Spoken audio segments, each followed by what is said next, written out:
So, welcome back. I'm glad you're here, and let's get into it. This episode, I'm just going to cover. Oh, actually, I should say happy Samhain to everyone. Samhain, I should say, which is Halloween and the celebration of the autumn season and the changing of the seasons in the pagan traditions.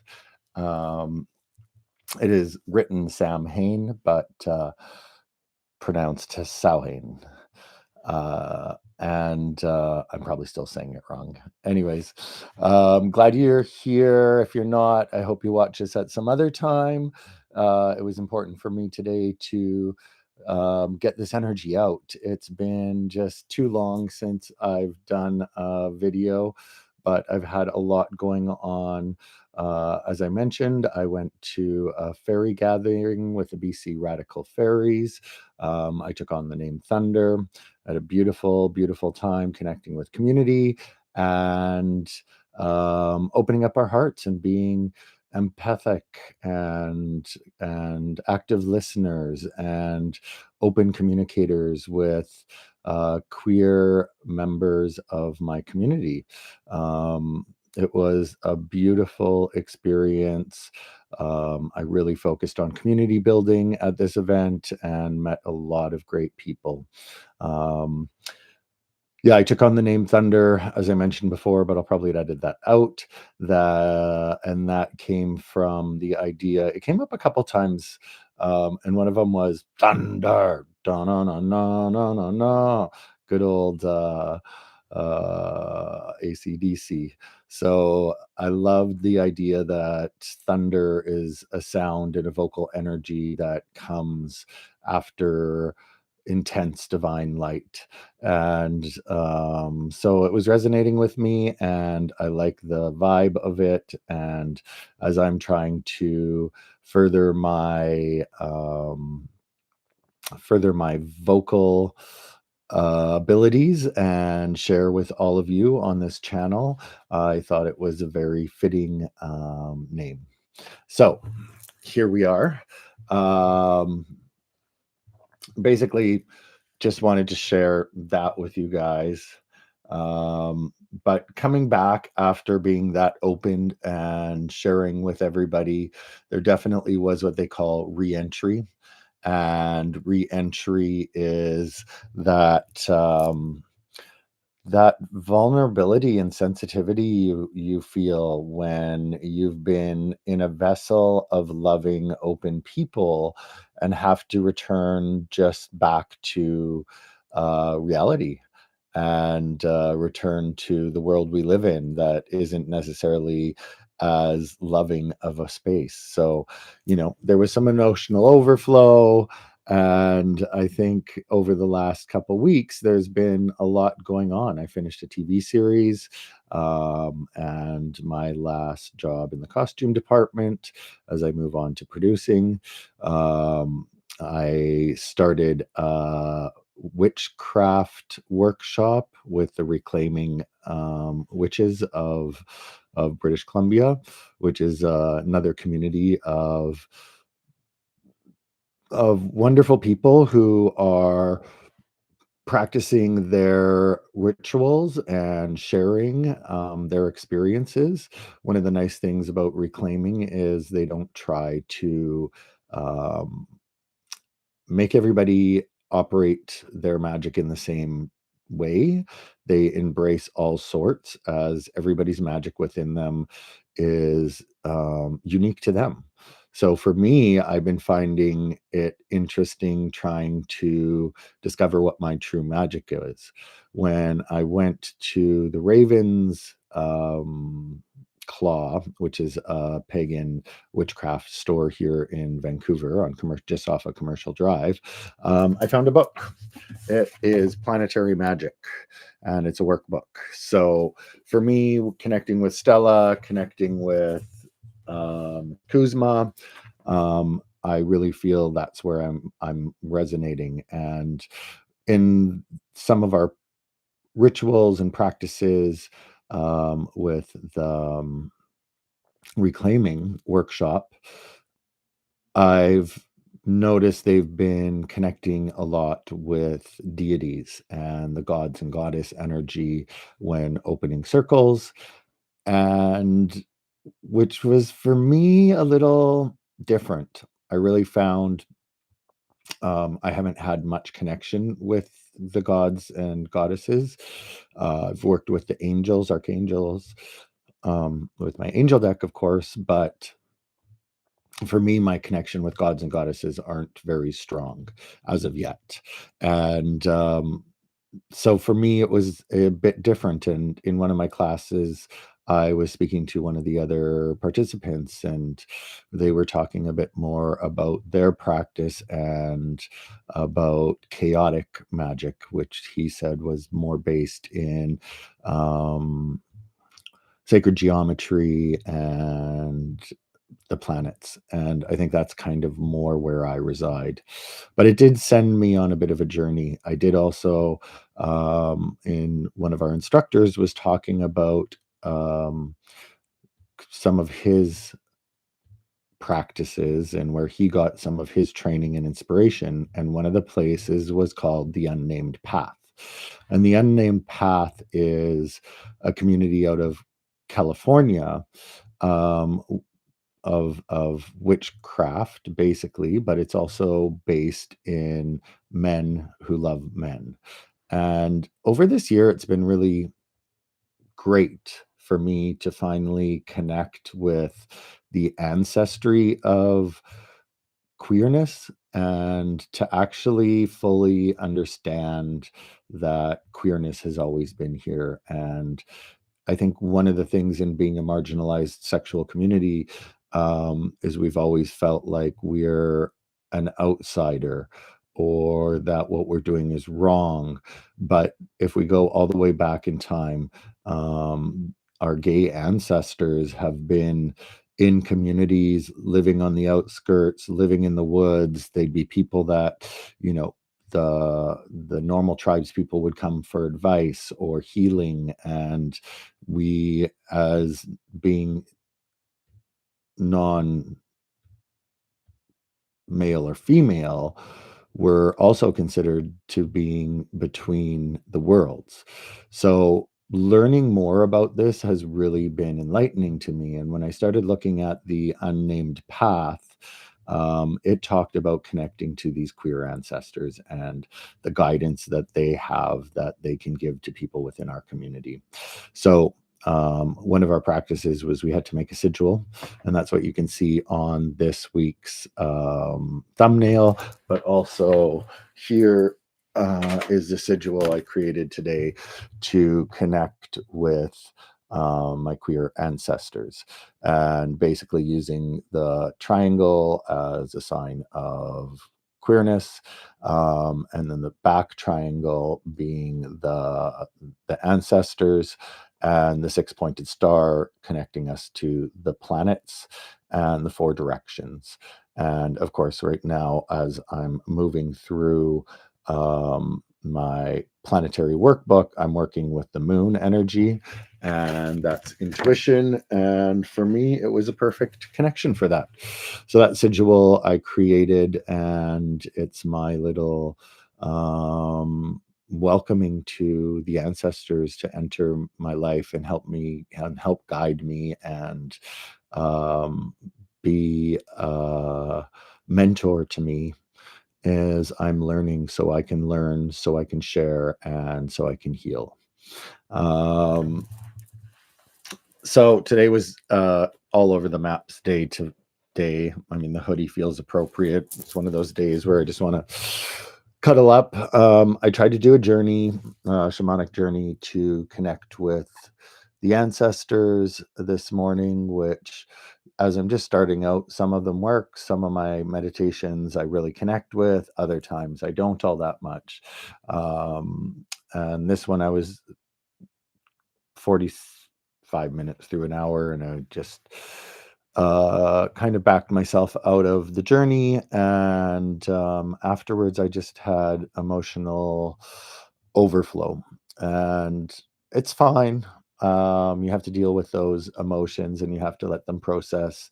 and you have to just move through them and acknowledge them. And in this energy, with today being Halloween and the veil being very thin, it's understandable. There's lots of energy coming through.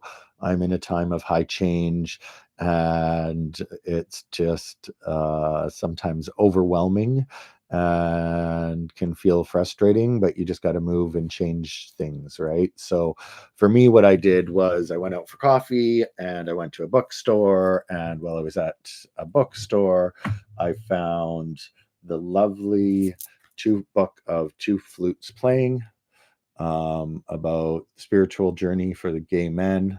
And it's all about connecting to the men who love men ancestry and guides, and it was brought up in the Unnamed Path, and I was just so happy today when I stumbled upon it at the bookstore I walked into. I didn't expect him to have it there, and there it was. So that was a joyous kind of moment for me, and I had a really nice coffee, just hanging out, and kind of changed my energy from this morning's heaviness of letting go and emotional release.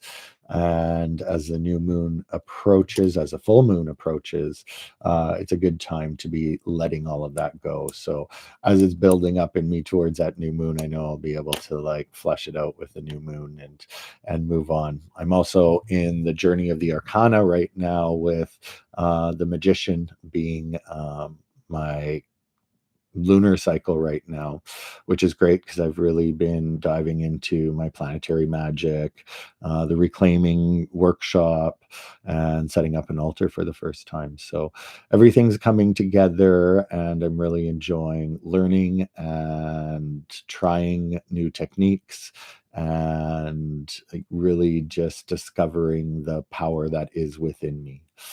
Um, yeah, so how's everybody else been doing out there? Leave a message in the comment. Are you feeling this overflow of energy? We've had lots of solar bursts. We've had lots of energy flowing in. And one of the things we also learned in the workshop, and we do every time, is grounding. And I've done a lot of grounding through my time. So I thought one of the things I would do today is lead you through a guided grounding. And really just work with you and work with me and release some of this overflow of energy that's built up, and hopefully allow us to channel good, clean energy back into us. And that was one of the things that I did, even just in preparing for this. As I was doing the grounding and putting it together, I realized that, okay, this has worked. My energy has shifted. I've released this overflow of energy that has been within me and is accumulating since fairy camp.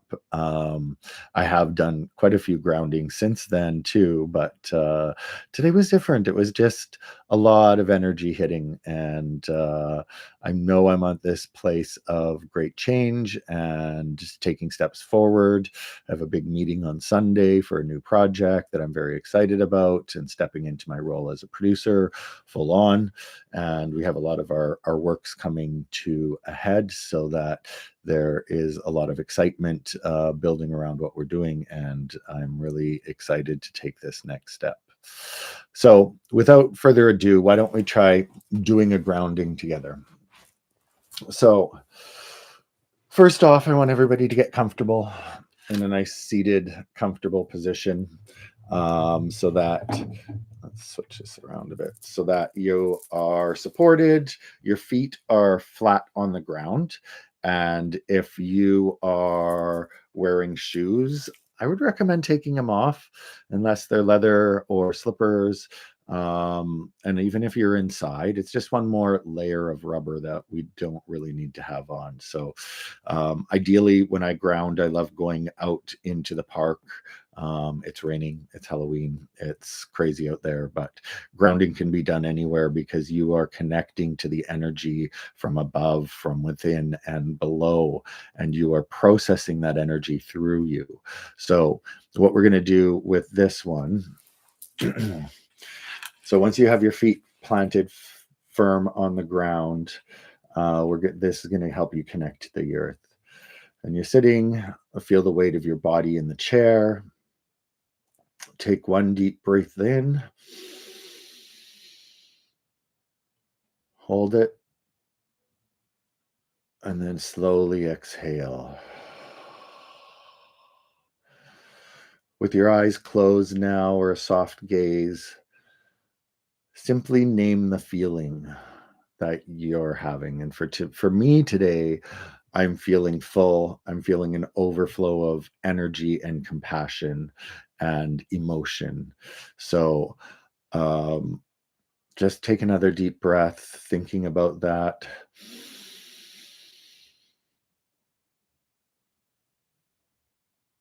And release that energy.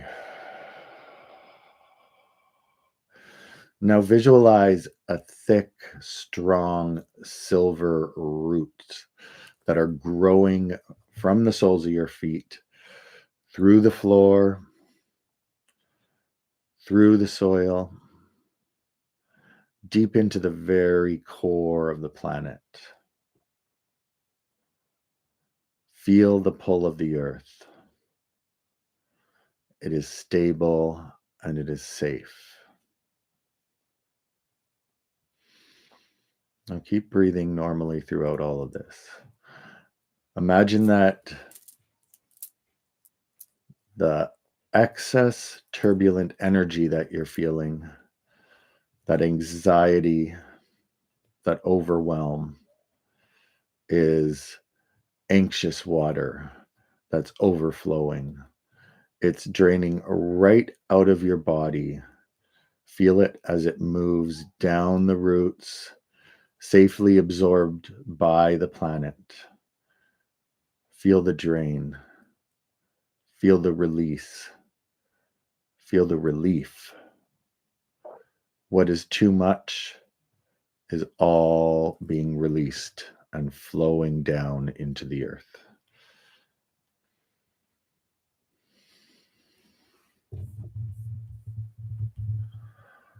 Now, your awareness up. Place one hand over the solar plexus, which is just at the base of your rib cage, below your heart, or above your belly button. And the other hand over your heart, and take a deep breath.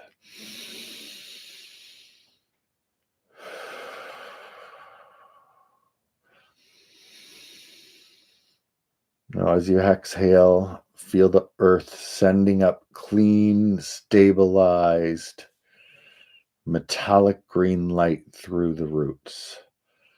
Let it fill your solar plex. This is your personal power, your clear foundation coming into you. Breathe a couple times, just releasing that overflow, seeing it trickle down the roots like a geyser of water right into the earth and it being absorbed.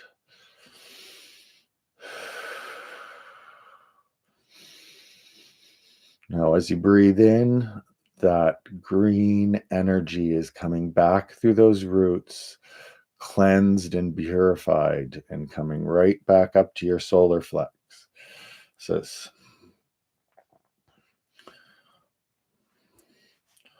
State this affirmation silently or aloud. I am channeling my overflow into foundation. Breathe through that a few more times, feeling the water release. Breathing in the green energy. I am channeling my overflow and turning it into foundation.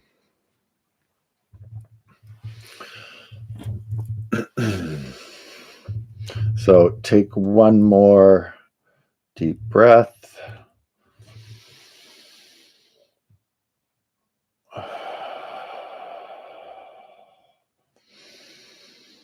Now, gently open your eyes. Memory back associated with the room you're in. Bring your attention back. Maybe shake it out a bit. Move your body. Yeah, shake it, shake it, shake it, shake it, shake it, shake it, shake it, shake it, shake it. Feel good. I feel more grounded. How about you? These simple kind of acts really make the difference. Sometimes even if you're around somebody who has very imbalanced energy and you're feeling the chaos of them, by you grounding next to them even will help them. The collective, when we ground together in larger groups, it is an integrated system of energy that we're pulling together. So, of course, one person grounding next to another is going to stabilize that energy in a zone around them. So the people that walk into it can also feel that calm. And there's a lot of different ways to ground yourself. As I mentioned, walking in nature barefoot is one of my favorites. Swimming or going to the ocean or even just putting your feet in the sand. It's not always the best weather, so you can't always do that, but just even visually grounding that way. There's also many practices you can do where you're bringing energy in from the heavens or the energy from the divine matrix from above. So you can try playing with grounding and see what works best for you. This one was just really to help us empty our cup and our solar plexus and really balance our bodies. But you can welcome that energy to come in from your crown chakra as well and straight up through that root chakra, through your back spine, and hitting all of those chakras and filling and cleansing them with good energy. I am going to leave it at that. Thank you for joining. I hope you watch this episode at another time. If you didn't join us today, I'm Thunder, and thank you for joining us on The Creative Life. We'll see you again soon.